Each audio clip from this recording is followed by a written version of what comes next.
자, 누가 안 들었지?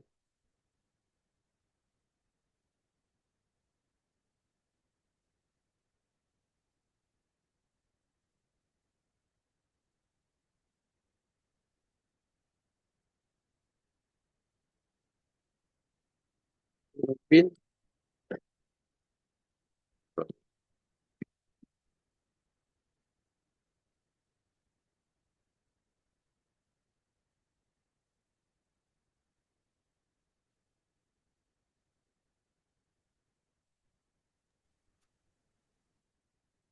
자, 시다.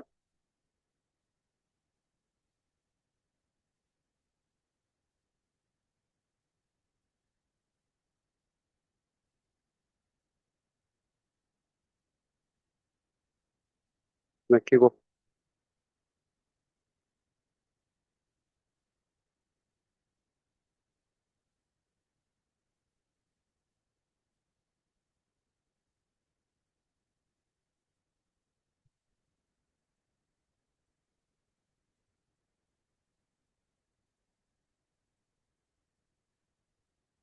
완전히 다 막히고. 자, 노인과 바다.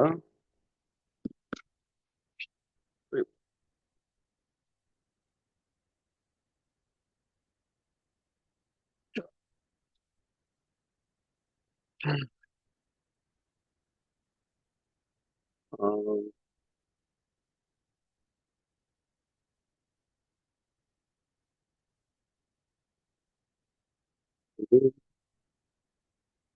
소윤이, 윤준.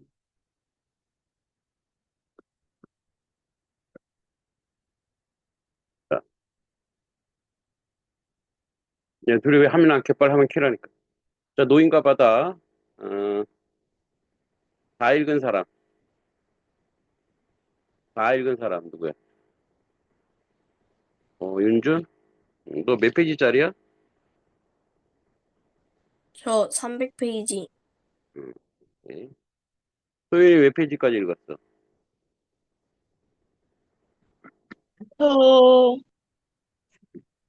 53페이지까지요. 하진이는? 저 아예 못 읽었는데요? 왜? 몰라요. 왜 못 읽었어? 안 읽었구만. 자, 그 다음에 문단 쓰기, 문장 쓰기 한 사람.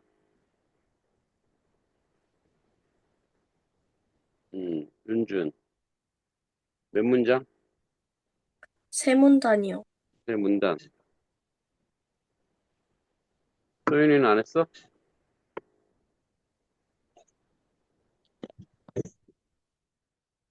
안 했어요. 어? 안 했어요. 한자. 한자 다 해온 사람. 저요. 소윤이? 다 외운 거 보내시고. 윤준? 다 외운 거 보내시고. 하진이 다 외웠어? 두 개 외웠는데요. 오케이. 지금 외웠구나. 오케이. 한자 외운 거 보내시고. 자, 상식 문제 내겠습니다.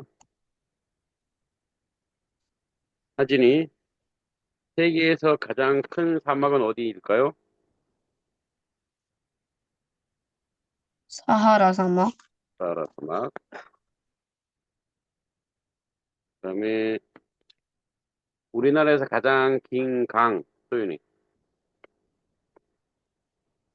낙동강? 낙동강? 아닌데요? 한강? 한강입니다. 한강? 자꾸 찍어. 한강이요. 자, 윤준. 태양계에서 가장 큰 행성은 어디인가요? 목성. 목성. 그다음에 유엔 본부는 어느 도시에 있나요, 하진이? 뉴욕. 뉴욕. 소윤이 대한민국 헌법에 규정된 대통령 임기는 몇 년인가요? 5년. 5년. 윤준 세계에서 가장 깊은 바다는 어디인가요? 마리아나 해구. 마리아나 해구. 하진이 우리나라에서 가장 큰 섬은 무엇인가요? 제주도. 제주도. 소윤이 세계에서 가장 많은 인구를 가진 나라는 어디인가요? 인도요. 아니, 옛날에 이거 한 번 했었는데, 인도 아닙니다. 중- 현재, 중국? 예, 현재는 중국이래요. 자, 윤준, 일본의 수도는 어디인가요? 도쿄. 도쿄. 하진이, 어, 대한민국의 현행 통화 단위는 무엇인가? 영어로. 원. 그건 한국말이고, 영어로. 달러? 달러는 미국 거지. 우리나라 거. 몰라요. 원래 몰라요. KRW라고 표기하죠. KRW. 자, 그래서 KRW라고 기억해 두시고.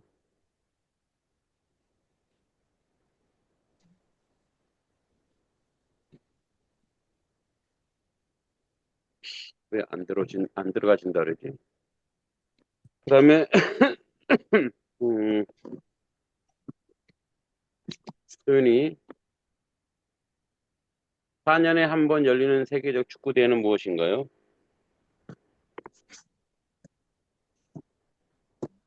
올림픽? 축구대회. 축구대회. 네? 축구대회. 축구대? 모르겠어요. 몰라요? 윤준 축구대회. 월드컵. 예, 피파 월드컵입니다. 정식으로. 피파 월드컵. 하진이 전기를 저장하는 장치는 무엇인가요? 배터리. 배터리. 소연이 로마는 하루아침에 이루어진 것이 아니다라는 말의 의미는 무엇일까요? 그 시작을 뭐였지? 아, 모르겠어요. 응? 하루아침에 이루어지지 않았다가 어떤 뜻일까? 모르겠어요. 뭘 몰라 생각해봐. 하루아침, 하루아침에 이루어지지 않는다니까. 노력해야 된다. 그렇죠. 많은 시간이 걸린다. 이러니까 큰일을 많은 시간이 걸린다. 소연이 대한민국 법률상 성년은 몇 세부터인가요? 18세? 아닙니다. 한 번 더 기회 줄게.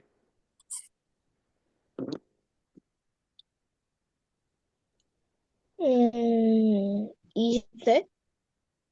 뭐야? 19세야, 19세. 10세? 윤준, 세계 3대 요리는 프랑스 요리, 중국 요리, 또 어딘가요? 터키 요리. 요리. 하진이, 우리나라 설날에 먹는 대표적 음식은 무엇인가요? 떡국. 떡국. 이 떡국은 삼국이 다 해먹는데요. 약간 모양은 틀리지만. 소윤이, 올림픽의 아버지로 불리는 사람은 누구인가요? 피에르스 예, 쿠베르탱? 피에로 르 꼬베르땡. 윤준, 지구의 공전 주기는 약 며칠인가요? 모르겠어요. 네. 하진이, 지구의 공전 주기는 며칠인가요?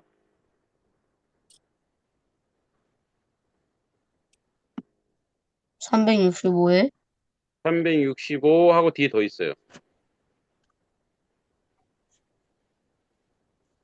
365점 며칠이 있어? 네?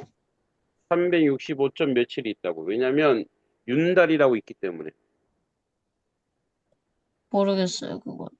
음, 소윤이 질기 공전 주기는 약 365.25일.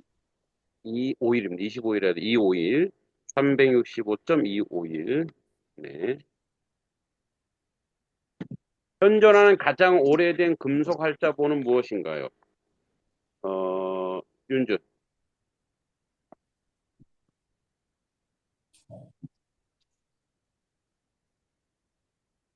응? 현존하는 가장 오래된 금속 활자본. 모르겠어요. 음, 좀 찾아봐. 왜 공부를 다 안 해? 하진이. 현존하는 가장 오래된 금속 활자본. 직지심체 요절. 네, 직지심체 요절. 소윤이. 세계에서 가장 큰 산은 무엇인가요? 가장 높은 산은 무엇인가요? 높이로 했을 때요. 네. 마운트라산, 네? 에베레스트산. 에베레스트. 에베레스트. 자, 노인과 바다를 여러분이 다 읽어야 되는데 다 읽지 못했기 때문에 노인과 바다 전체 거리를 한번 봅니다. 우리 누구야? 우리 이거 못 들어오고 있지? 컴퓨터를 저기 안 되나? 우리 성균이가 못 들어오고 있네. 들어와야 되는데.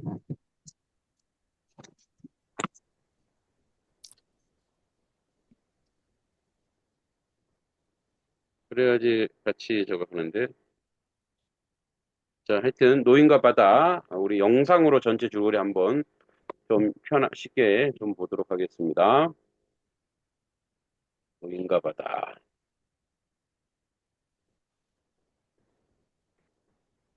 어니스트 해밍웨이. 이 노인과 바다 요거 아이고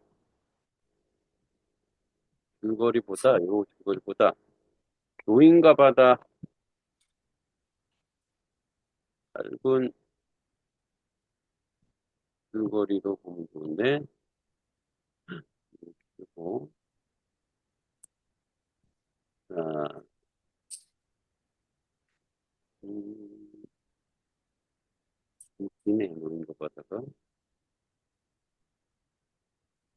짧은 게 없나?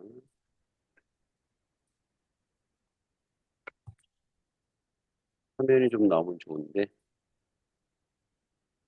음,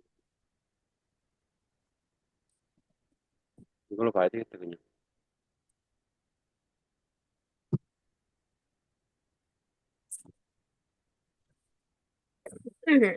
이걸로 볼까?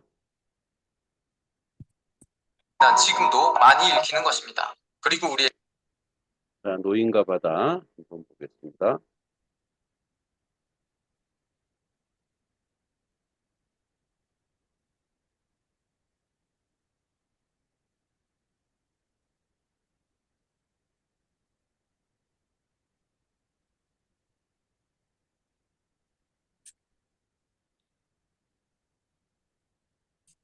자, 에게 두 가지 큰 메시지를 던져주고 있습니다. 첫째는 치열함 속에 삶의 의미가 있다는 것입니다. 사실 노인이 의미하는 것은 나약한 육체와 작은 배에 갇혀 바다라는 넓은 세상을 표류하는 우리입니다. 그리고 이 바다에는 우리가 꿈꾸는 목표, 이상향, 목적인 고기가 있습니다. 소설 속에서 노인과 사투를 벌이는 고기는 청새치입니다. 몸 길이가 4.5m, 몸무게는 900kg까지 성장해서 그 힘이 굉장히 강합니다. 노인이 만난 청새치는 5.5m에 달해 노인의 배보다 커서 이틀간의 사투 끝에 겨우 붙잡았습니다. 실제 저자인 해밍웨이는 낚시를 즐기며 평생 청새치 800마리와 참치 200마리를 잡았었습니다. 노인은 이러한 청새치를 잡기 위해 끊임없이 노력하는데 이런 모습 속에서 청새치는 우리의 목표, 이상향, 목적이라고 볼 수 있습니다. 84일간 노인이 단 한 마리의 물고기를 잡지 못했던 것처럼 우리도 이 목표를 이루는 것이 쉽지만은 않습니다. 그러나 노인과 같이 치열한 노력과 끈기를 가졌을 때야 비로소 그 목표를 달성할 수 있습니다. 정세치를 잡기 위해 고군분투하는 노인의 모습은 목표를 이루기 위해 끊임없이 아등바등하는 우리네 삶과 유사합니다. 열심히 노력한 끝에 청새치, 목표를 잡는 데 성공하지만 이것을 유지하기 위해 치열한 싸움을 하는 인의 모습 역시 이와 비슷합니다. 그래서 상어는 인생에서 찾아오는 시련과 위기라고 볼 수 있습니다. 심지어 상어는 꽤 여러 번 나타났는데 이때 노인은 도망가지 않고 상어를 물리치기 위해 칼을 뽑아들었습니다. 시련을 회피하지 않고 함께 맞서는 이 모습을 투영하는 것입니다. 이 가운데서 노인은 사자꿈을 3번 꿉니다. 고기를 잡기 전에 한 번, 고기와 사투를 벌이던 도중에 한 번, 그리고 고기를 잡아 돌아왔을 때 한 번. 사자는 동물 중에서도 왕이기에 힘의 상징인데 반복적인 사자꿈을 통해 아무리 힘들어도 고기를 잡겠다는 의지를 보여주는 것입니다. 특히 3번째 사자꿈의 세부적인 묘사는 소설 속에 나오지 않습니다. 단순히 노인은 사자꿈을 꾸고 있었다고 묘사만 됩니다. 다만 3번째 사자꿈을 꾸기 전에 소년이 고기가 할아버지를 이긴 건 아니었어요 라고 한 것을 보아 노인이 비록 상어에게 모든 고기를 빼앗겼지만 끝까지 포기하지 않고 치열하게 싸운 것 자체가 진정한 승리이고 나아가 아직도 남아있는 노인의 근성과 남성성, 성취감을 짚어주는 부분입니다. 이처럼 우리의 삶을 노인, 바다, 고기, 상어, 사자꿈이라는 비유들을 통해 볼 수 있습니다. 그리고 치열하게 살아가는 모습 속에서 우리는 꿈을 꾸고 의미를 찾는다는 것을 알 수 있습니다. 비록 상어들에게 모든 것을 잃었을지라도 여전히 사자꿈을 꾸고 있고 고기라는 목표를 향했던 모든 순간이 삶의 여정이었다는 것을 다시금 깨닫는 것입니다. 저자 해밍웨이는 소설가이자 언론인이고 군인이었습니다. 중군 기자로 활동하던 해밍웨이는 1차 대전이 발발했을 때 군인으로 참전하며 삶과 죽음의 경계를 넘나들고 인간의 실존과 허물을 피부로 체감했습니다. 인간 실존은 한시적이고 덧없는 존재입니다. 결국엔 어떻게든 파괴되는 운명이기 때문입니다. 그렇다고 해서 각자가 스스로의 삶에 부여하는 간단한 본질마저 파괴되지는 않습니다. 해밍웨이가 노인의 입을 빌려 인간은 패배하도록 창조된 게 아니다. 파괴당할 수 있어도 패배할 수 없다고 하는데 바로 이 지점에서 우리 인간의 존엄성이 있습니다. 우리의 육체는 결국 파괴당하고 사라질 것입니다. 그러나 보다 나은 삶과 가치를 위해 끝까지 노력하고 투쟁하고 치열하게 살아나간다면 인적인 패배는 없는 것입니다. 그 과정 속에 진정한 삶의 의미와 희망이 있습니다. 그렇다면 우리는 투쟁하고 치열해야 하는 삶을 어떤 태도로 바라보고 살아가야 하나? 여기서 두 번째, 세상을 아름답고 따뜻하게 바라보라는 메시지가 나옵니다. 84일이면 거의 3달인데 그 시간 동안 물고기를 잡지 못하지만 한결같이 바다에 나갑니다. 빈곤과 불운에 움츠러들지 않고 오히려 나는 미끼를 정확하게 놓는다. 희망을 갖지 않는 것은 어리석은 일이며 죄악이기도 하다. 하루하루가 새로운 날이 아닌가. 운이 따른다면 더 좋겠지만 나로서는 그보다 오히려 빈틈없이 해내고 싶다. 그래야 운이 찾아올 때 그걸 받아들일 만반의 준비를 갖추고 있게 되거든. 이라고 말하며 망망대해를 나서는 사람입니다. 내일은 멋진 날이 되겠구나 라고 하며 거대한 세상 앞에서 무기력한 존재임에도 삶에 대한 긍정과 희망을 가지고 준비하는 것입니다. 그런 점에서 노인은 바다를 생각할 때마다 라마르란 단어를 떠올렸는데 이는 사람들이 애정을 가지고 바다를 부를 때 사용하는 여성형 스페인 단어입니다. 그러나 이와 반대로 젊은 어부들 가운데는 낚싯줄에 티 대신 표를 사용하고 상어 간을 팔아 번 큰 돈으로 모터보트를 사들이는 부류들이 있었는데 이들은 바다를 엘마르라고 남성형으로 불렀습니다. 바다를 두고 경쟁자, 일터, 심지어 적대자인 것처럼 부른 것입니다. 그러나 노인은 늘 바다를 여성으로 생각하며 큰 은혜를 베풀어 주기도 하고 빼앗기도 하는 그 무엇이라고 말했습니다. 설령 바다가 무섭게 굴거나 재앙을 끼쳐도 그것은 바다로서는 어쩔 수 없는 일이려니 생각했습니다. 이렇게 노인의 마음과 자세처럼 이는 바다라는 넓은 세상을 전쟁터가 아닌 사랑이 가득한 곳이고 희망찬 곳이라는 긍정적인 시선으로 살아야 합니다. 그 덕분에 노인은 물 밖으로 좀처럼 모습을 드러내지 않는 고기에 이끌려 한 번도 가본 적 없는 바다로 나가면서도 밥도 먹지 못하고 밤낮 헤엄치는 통제치에게 연민과 사랑을 느꼈고 인간들의 이 고기를 먹을 자격이 있을까? 당당한 자세와 위험에 찬 이런 멋진 녀석을 먹을 자격이 있는 인간은 하나도 없다라고 말합니다. 고기에게 저기가 없다는 것을 알았고 심지어 고기와 자신이 함께 헤엄치는 것이라고도 생각했습니다. 노인은 어부로서 고기를 잡아 돈을 벌고 붓을 먹여 살리고 자존심을 회복하려고 하면서도 아마르의 관점에서 나를 살아갑니다. 그러나 이런 노인도 고기를 잡고 돌아오는 독특한 길에서는 바다와 고기에 대한 사랑을 느꼈으니 바다를 라마르라고 부른 사람답지 않게 자신의 가치와 본질을 잃는 모습도 그토록 사랑했던 바다도 때로는 견딜 수 없는 자극함을 가지고 노인을 짓밟습니다.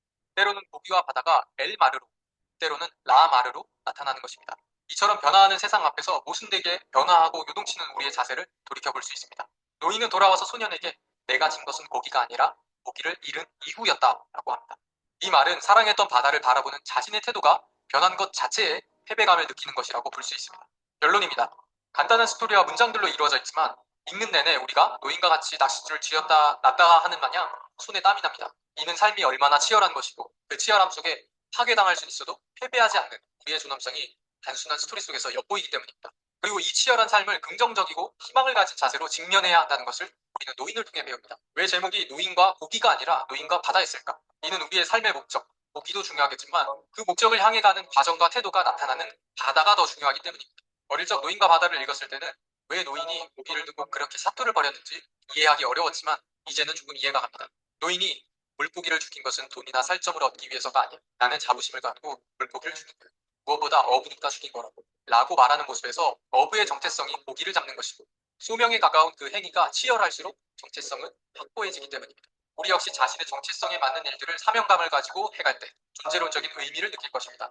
나아가 이제 목표했던 물고기를 잡았지만 우리는 그 물고기를 지켜야만 합니다. 노인과 같이 우리도 지켜야 할 것들이 너무 많아졌습니다. 가족, 재산, 지위, 미래, 이제 조금 성취한 것도 같은데 아직도 무언가 더 차지하고 지키려는 모습은 마치 상어와 싸우는 노인과 같습니다. 앞으로 세월이 흐르면 우리에게는 더 지켜야 할 것들이 많을 것입니다. 그리고 우리는 알고 있습니다. 투쟁의 끝엔 결국 아무것도 남지 않는다는 것을 말입니다. 노인이 상어에게 패배할 걸 알면서도 끝까지 상어와 싸우는 것처럼 우리는 누구보다 치열하고 뜨겁게 바다에 나가고 돌아오는 과정 속에서 존재론적인 의미를 느낄 것입니다. 그리고 우리 손에 생긴 상처와 남아있는 뼈가 그것들을 증명해 줄 것입니다. 우리는 한국에서 집에 오기까지 6번이나 쉴 정도로 힘들었지만 다시 내일을 를 지고 돌아옵니다. 인생은 이런 것입니다. 순간순간 치열하게 흔적을 남기며 또 내일을 기약하며 살아가는 것입니다. 노인이 집에 돌아와 깊은 잠에 빠진 것처럼 누구보다 후회 없이 우리에게 주어진 시간을 뜨겁게 보내라고 지칠지는 모르지만 내일을 포기하지 말라고 노인과 바다는 말하고 있습니다.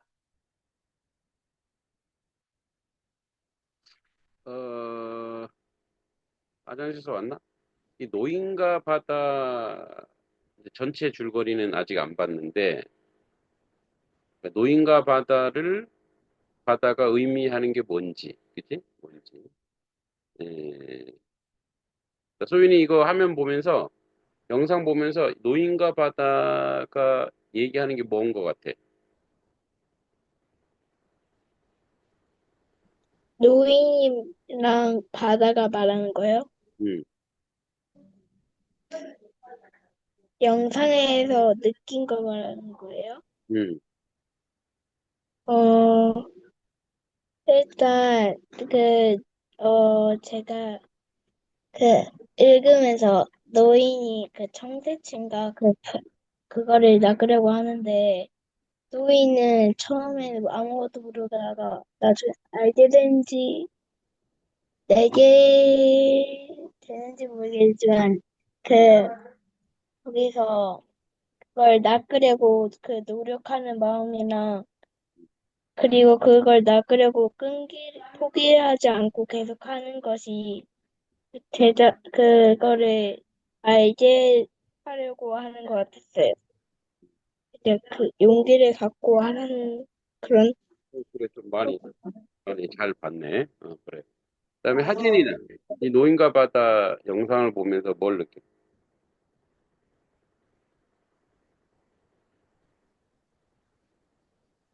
그냥 그러는데요. 그냥 뭐 노인에 대해서는 어떤 느낌이야? 그냥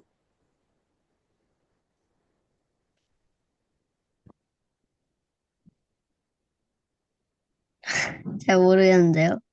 몰라? 노인이 불쌍하지 않아? 고기 한 마리 잡으려고 엄청 노력하잖아. 응? 잘 모르겠어요. 뭘 몰라? 노인이 고기 잡으려고 며칠 동안 바다에 나갔다 그랬지? 5일 정도. 85일. 80, 85일. 84일째 허탕치고 85일째 청새치 이따만한 거 배보다 더 큰 걸 잡았단 말이야. 엄청 큰 걸 잡았어. 완전히 대어를 낚았지. 근데 그걸 네, 잡으면서 피가 흘렸을 거 아니야? 그랬더니 네. 상어가 와서 그걸 뜯어먹어. 상어랑 싸우는 거야. 그래서 나중에 고기를 먹으려고 가져왔는데 딱 보니까 뭐야? 뼈밖에 안 남았어. 근데 사람들이 박수를 쳐줬어. 왜 그랬을까, 사람들이? 왜 고기 한 마리 얻지 못했는데도 박수를 쳐줬어. 사람들이 왜 그랬을까? 그만큼 노력을 했기 때문에. 그렇죠. 바로 불굴의 투지야. 그러니까 뭔가 성취하지 못했을지라도 그 바다라고 하는 것은 인생을 얘기해. 그리고 황어는 시련이야. 응? 그리고 노인은 네. 나약한 인간이야. 그래서 그 시련이지만 그래도 그 과정이 중요하다는 거. 뭘 하는 과정. 그게 중요하다는 거. 윤준 왔어? 아직 화장실이야? 왔, 왔어요. 얼른 있어. 윤주는 노인과 바다에서 느낀 점이 뭐야? 어, 인간은 포기하지 마라. 그쵸. 그러니까 이제 뭐냐면 불굴의 의지지. 불굴의 의지. 그러니까 최선을 다해서 인생을 살아라는 거야. 그러니까 뭔가 이렇게 이제 뭐 예를 들어서 지금 뭐 대학교 막 형들이 대학교 들어가고 있는데 내가 원하는 대학교 못 갈 수 있어. 그렇지만 그걸로 좌절하지 않고 또 막 재수하는 친구들도 있고 삼수하는 친구들도 있거든. 나는 이제 그거를 좀 높이 평가하는 거예요. 자기가 원하는 대학을 못 가더라도 그걸 끝까지 뭔가를 해보려고 하는, 응? 그게 이제 불굴의 의지. 그러니까 이 노인과 바다, 그러니까 노인과 고기가 아니잖아요, 그치? 그 고기는 뭔가 이렇게 성취를 원하는 거잖아요. 고기가 아니라 노인과 바다야. 바다라고 하는 이것에서 이제 이겨내는 그런 모습을 우리에게 잘 보여주고 있는 것이죠. 자, 그러면 여기 이제 앞에 우리 오늘 작가만 좀 보겠습니다. 작가가 어떤 사람인지.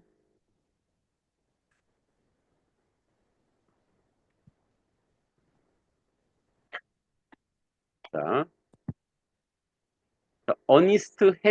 어니스트 해밍웨이. 어, 미국 사람이고요. 노벨 문학상을 1954년에 받았죠. 예, 이제 우리도 노벨 문학상이 되게 익숙하죠. 우리나라 한강이라는 작가가 올해 노벨 문학상 수상 작가가 됐죠. 네, 여러분들도 열심히 해서 노벨 문학상 수상하도록 하세요. 자, 노인과 바다, 태양은 다시 떠오른다, 무기여 잘 있거라. 이 무기여 잘 있거라 되게 유명해요.